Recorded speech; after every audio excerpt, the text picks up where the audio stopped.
nous allons monter au musée.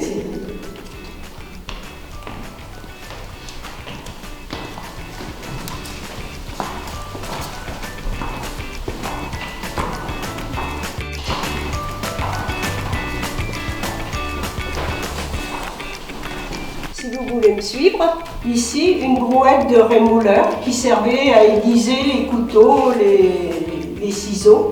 Et vous pouvez remarquer qu'elle a une roue en bois. Et nous avons là un vélo de course qui date de 1884 avec des jantes en bois et qui a été fabriqué par Monsieur Scribe, marchand de vélo à Bourgueil. Ici, vous avez des globes de mariée où il mettait la couronne et le bouquet. Et on peut remarquer sur ces deux globes, vous en avez un où il y a plus de miroirs que l'autre. Donc plus il y avait de miroirs, plus la famille était riche. Et dans ces globes, il gardait souvent la mèche du premier enfant qui était né dans la famille. Ici, une cloche de teinturier qui nous a été donnée par le teinturier de Bourgueil quand il a arrêté. Et donc cette cloche était à charbon, on mettait du charbon au milieu et cela permettait de chauffer 6 fers à la fois pour repasser. Ici une collection de machines à coudre, principalement la marque Singer. Et dans cette vitrine, vous avez différentes faïences. En haut, la faïence de Langeais, faïence de Delphes, les assiettes bleues, faïence de Gien, et d'autres faïences du XVIIIe ou XIXe siècle. En dessous, on peut remarquer de la dentelle qui était fabriquée certainement dans notre région et comment on fabriquait cette dentelle.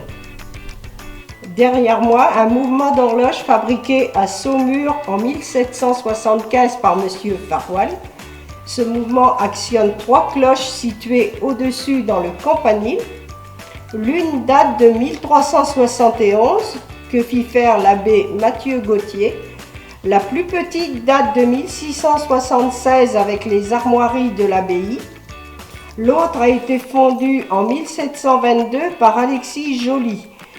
Ce mouvement d'horloge a été électrifié et donc les cloches maintenant sonnent seulement la demi-heure et l'heure.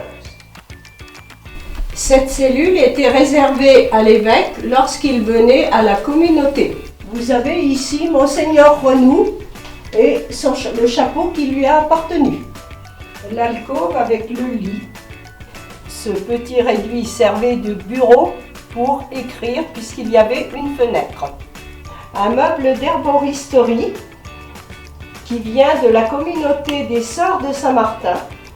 Ce meuble, quand les sœurs étaient élèves d'infirmières, quand elles passaient leur examen, elles devaient connaître le nombre de tiroirs, le nom de chaque plante contenue dans ces tiroirs et à quoi servait cette plante, quelle maladie on soignait avec.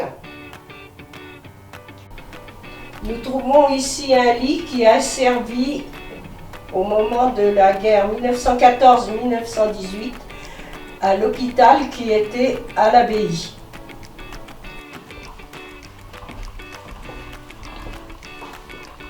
Dans cette vitrine, vous avez des coiffes de Tourangelle.